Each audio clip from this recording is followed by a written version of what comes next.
आप देखिए कि पिछले धीरे धीरे जब प्रधानमंत्री बने थे नरेंद्र मोदी, तो बहुत बच कर बोलते थे। फिर धीरे धीरे उन्होंने सबसे ज्यादा किस पर हमला बोला? नेहरू पर बोला। और अब वो खुलकर नेहरू का विरोध, इस बार पार्लियामेंट में उन्होंने नेहरू का नाम ले लिया, सरनेम क्यों नहीं लगा, है ना। ये बताता है कि आप कितनी नफरत करते हैं। तो ये जो नफरत है ना, ये जवाहरलाल नेहरू से नहीं है, ये नेहरूवियन थॉट से है। संविधान में आपको, हाँ, आपको पता है कि इस देश के लोग उसी आइडियोलॉजी पर चलते हैं। इस देश के लोग आज भी एक दूसरे को हिंदू मुसलमान के नाम पर मारने को तैयार नहीं है। आप उनको ट्रेंड कर रहे हैं, आप उनके भीतर नफरत भर रहे हैं। और जो मूल्य बचे हुए हैं, तीन ही आपके पास चेहरे हैं दिखाने के लिए दुनिया में, एक नेहरू, एक गांधी और तीसरा बुद्ध। इसके अलावा आप दुनिया में जाकर, और जब लोग कहते हैं कि अच्छा आप गांधी के देश से आए हैं, आप बुद्ध के देश से आए हैं, आप बाबा साहब अम्बेडकर के देश से आए हैं, तो इनको लगता है कि अपने इनके भीतर की जो कुंठा है ना, देखिए लोग कहते हैं कि सबसे सामंती सोच जो है वो पैसा है, वो दौलत है, वो पावर है। मेरी राय में जो सामंती सोच है ना, वो ज्ञान है। कि आप सामने चाहे जितना भी अमीर आदमी खड़ा हो, जैसे ही उसके दिमाग में आपने डाल दिया ना कि मुझे मूर्ख समझ रहा है, वो आदमी आधा रह जाता है। बिल्कुल। नरेंद्र मोदी की यह क्राइसिस है कि आप तमाम कोशिशों के बावजूद पढ़े लिखे नजर नहीं आते हैं, आप सेंसिबल नजर नहीं आते हैं, आप डेमोक्रेटिक नजर नहीं आते हैं। और बिना कुछ कहे नेहरू, बाबा साहब, गांधी, ये सब लोग, फुले, पेरियार, ये सब डेमोक्रेटिक प्रिंसिपल्स के साथ खड़े नजर आते हैं। तो जब आप नेहरू पर चोट करते हैं, तो इन सारे लोगों पर एक साथ चोट करते हैं। इनकी पूरी स्ट्रैटेजी है। ये आज गांधी पर नहीं बोल पा रहे हैं क्योंकि इनकी हैसियत नहीं है। आने वाले दिनों में ये गांधी पर भी ऐसी ही चोट करेंगे। इनको पढ़ना चाहिए कि गांधी सरनेम किसने दिया था? ये महात्मा गांधी ने दिया था। तो जब ये जानते नहीं है, जैसा कि कहा प्रशांत जी ने, कि जब आप आजादी के आंदोलन में शामिल हुए होते, तो अमलेंदु जी ने कहा, तो आपको पता होता कि ये देश बना कैसे है। आप तो इस देश को बनाने वाले में थोड़ी थे, आप तो इस देश को बिगाड़ने वालों में थे। आपके लंपट लाल तो आज भी कह रहे हैं कि अखंड भारत बनाएंगे। मतलब इंतहा होती है बेवकूफाना हरकतों की। और इस देश के टेलीविजन चैनल, उनके जाहिल एंकर, उनके जाहिल संपादक, मूर्ख प्रोड्यूसर जाकर बागेश्वर में लाइन लगाए हुए हैं एक इडियट का इंटरव्यू लेने के लिए। ये मतलब इतनी शर्मनाक बात है कि आप अपने आप को जर्नलिस्ट कहते हो। ये नैरेटिव इसलिए सेट किया जा रहा है ताकि आप जरूरी चीजों के बारे में बात ही ना कर सकें। जानबूझकर आप अडानी पर बात न कर सके, आप बेरोजगारी महंगाई पर बात नहीं कर सके, आप चाइना पर बात नहीं कर सके। इसलिए बागेश्वर के लल्लू लाल को आपने भगवान बना दिया है। एबीपी का रिपोर्टर जाके पैरों में बैठ गया, बिल्कुल हाथ जोड़ दिया। यह शर्मनाक है। एबीपी न्यूज के संपादकों को शर्म आनी चाहिए। उन लोगों ने अपने मालिक की नाक कटा दी है जो टेलीग्राफ जैसा अखबार निकालते हैं। यह बताता है कि जब आपका संपादक मानसिक तौर पर दिवालिया हो, पागल हो, तो आपके रिपोर्टर्स और आपके एंकर्स का बिहेवियर कैसा होता है। देखिए राजीव जी, 2014 का माहौल अलग था।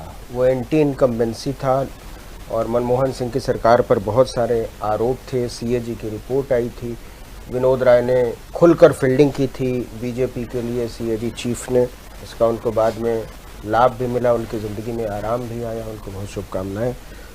लेकिन 2019 का जो चुनाव था ना, वो वॉकओवर था। किसी भी विपक्षी पार्टी ने चुनाव ही नहीं लड़ा था। ये मान लिया था कि नरेंद्र मोदी अपराजेय हैं। उस समय तक लोगों के मन में यही था, खासकर जो मुख्य विपक्षी दल थे, तो उन्होंने ऐसे ही छोड़ दिया था चुनाव को। तो वो रस्मी चुनाव था। मायावती जी ने अलग किस्म से उस चुनाव को लड़ा था, वो सवाल आज भी उठता है। लेकिन इस बार साल भर पहले से, साल भर क्या बल्कि 6 महीना और पहले मान ले तो 1.5 साल पहले से विपक्षी दलों ने जमकर फील्डिंग सजानी शुरू कर दी है। और नरेंद्र मोदी का तो भाग्य में बहुत भरोसा है, तो लेकिन अभी उनके भाग्य भानु को राहु चाट गया है। तो वो जो है ना, वो उनकी तकदीर काम नहीं दे रही है कि दुनिया में तेल सस्ता हो जाए और वो डीजल पेट्रोल सस्ता नहीं कर पा रहे हैं। उनकी तकदीर की वजह से यूक्रेन हो गया, उनकी तकदीर की वजह से वो रूस के साथ डिफाइन ही नहीं कर पाए कि उनको चलना कैसे है। वो समझ ही नहीं पाए कि चीन के साथ उनका सलूक क्या होना चाहिए। वो समझ ही नहीं पाए कि अमेरिका को लेकर उनका रुख क्या होना चाहिए। वो समझ ही नहीं, वो वाजपेयी के भाषण ही सुन लेते तो कम से कम इजराइल के साथ जितना आगे वो बढ़ गए वो उनको सोचना पड़ता।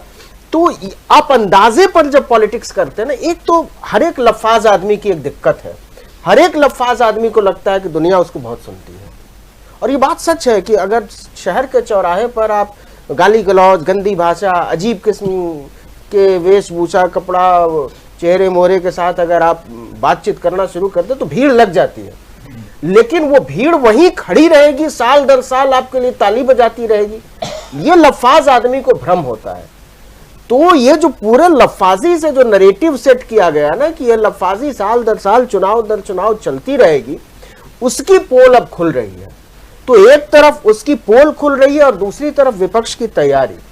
ये दोनों मिलकर आखिर क्या वजह है कि अयोध्या करने के बाद जब आपने कहा था और सुप्रीम कोर्ट ने कहा था कि इसके बाद कोई बात नहीं होगी, आप तुरंत काशी पर शिफ्ट हो जाते हैं। क्या वजह है कि आपके मिनिस्टर को, चीफ मिनिस्टर को मथुरा पर शिफ्ट होना पड़ रहा है? इसलिए कि आपका कॉन्फिडेंस ही नहीं है कि इस रास्ते पर आपको कहां तक जाना था। और यकीन मानिए अब यह काम करना बंद कर चुका है। और जितना हम लोगों को लगता है ना कि यह काम नहीं कर रहा है, उससे ज्यादा बीजेपी को लग रहा है कि यह काम नहीं कर रहा है। इसीलिए आप सोचिए कि G20 का जो माहौल बनाया गया है, यह पूरा माहौल इसलिए बनाया गया कि इनको भ्रम था कि इसके पहले यूक्रेन की क्राइसिस नरेंद्र मोदी के मध्यस्थता में कुछ सॉल्व हो जाएगा और कुछ नोबेल का फंदा फेंका जाएगा और G20 के नेता आएंगे और माहौल बन जाएगा। ये सब नहीं हुआ, इनका सारा कैलकुलेशन फेल होता चला जा रहा है। ड्राफ्ट इशू नहीं करवा। हाँ, तो इनकी समझ में नहीं आ रहा है कि काम G20 से हो जाएगा, कि अयोध्या से हो जाएगा, कि काशी मथुरा से हो जाएगा, कि हिंदू मुसलमान से हो जाएगा। मेरा एक दोस्त था तो वो कहता था कि जानते हो इतने डॉक्टर हो जाने के बाद भी RMP वाले क्यों चलते हैं? तो मैंने कहा नहीं, क्यों चलते हैं? तो उसने कहा जैसे ही वो कहोगे ना कि दर्द है तो एनाल्जिन भी लिख देगा, बेलार्गन भी लिख देगा, कुछ और लिख देगा, कोई तो असर करेगा। तो नरेंद्र मोदी की हालत जो है वो RMP प्रैक्टिशनर की तरह हो गई है कि वो सारी दवाई लिखे जा रहे हैं और उनको कुछ पता ही नहीं है कि इसमें से दवाई काम क्या करेगी, मर्ज क्या है, सब हवा में हो रहा है। तो जब हवा में चुनाव लड़ा जाएगा ना, तो इस देश के लोग तो हवाई नहीं है। मेरा इस देश की डेमोक्रेसी में, इस देश के लोगों में, इस देश के विविधता में बहुत यकीन है। इस देश के लोग इस नफरत को, इस बेईमानी को, इस झूठ को, इस फरेब को अंतहीन समय तक नहीं बदला। ये वही देश है ना जहाँ अटल बिहारी वाजपेयी चुनाव हार जाते हैं, इंदिरा गांधी चुनाव हार जाती है। तो फिर ये सब देश की जनता हिसाब कर लेगी, हम लोगों को उस पर भरोसा रखना है। हमारे चैनल से जुड़े रहने के लिए YouTube पर टाइप करें DB लाइव, सब्सक्राइब बटन को क्लिक करें और बेल आइकन को दबाना ना भूलें ताकि खबरें आप तक पहुंचती रहें। देखते रहिए DB लाइव, क्योंकि यहाँ हैं खबरें लगातार।